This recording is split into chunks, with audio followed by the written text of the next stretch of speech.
Hello! So, it's Saturday ngayon, kaya may time po akong mag-share sa inyo ng ating lesson sa music. So, like what I have discussed last time, napag-usapan natin yung octave. Sabi natin, yung 1 octave, binubuo siya ng 7 white keys and 5 black keys. Hanapin natin siya dito. Okay. So, if you recall, yung naituro ko sa iyo, this is one octave, another octave, next octave, and then another octave. As we go up, another octave, and another octave.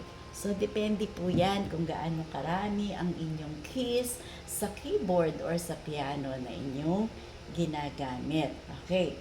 So, like what I have mentioned, 88 keys po ito. No? Okay. So, pinag-usapan din natin yung tungkol sa triad. Ang sabi natin, yung isang chord ay binubuo ng triad wherein we can find our root note, our middle note, and our fifth note. Hanapin natin sa aking mga daliri or sa aking mga fingers. This is our root note. This is my middle note.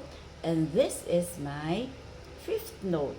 So, kung mag-start tayo sa C or Do, hanapin natin ang chord na C using the triad. So, sabi ko sa inyo, ang root note natin ay ang ating thumb. Okay, so C. This is our C. Okay? Listen carefully. C. Okay? So, root note, middle note, fifth note, C. Using the white keys, mag-move ako sa F.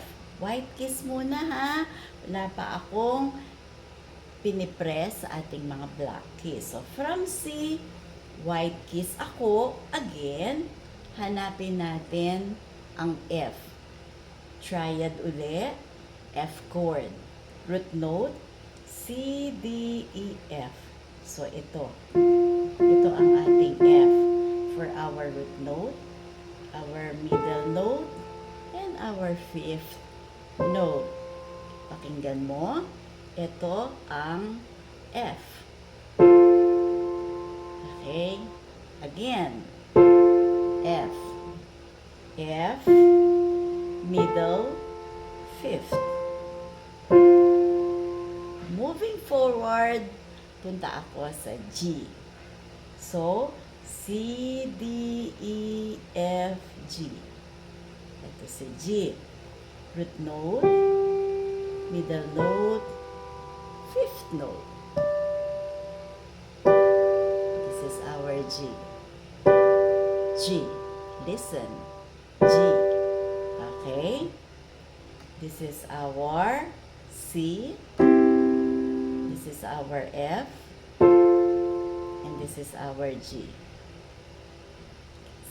E. This is our G. And then middle, our fifth. This is our G. Gets nyo? So, white lang po yung ginamit ko. Tinuro ko sa inyo yung triad para makabuo tayo ng isang chord. Alright? Remember, pag sinabi nating triad, meron tayong 3 nota para mabuo natin ng isang chord. Again, C, F, and G. Thank you. See you next time.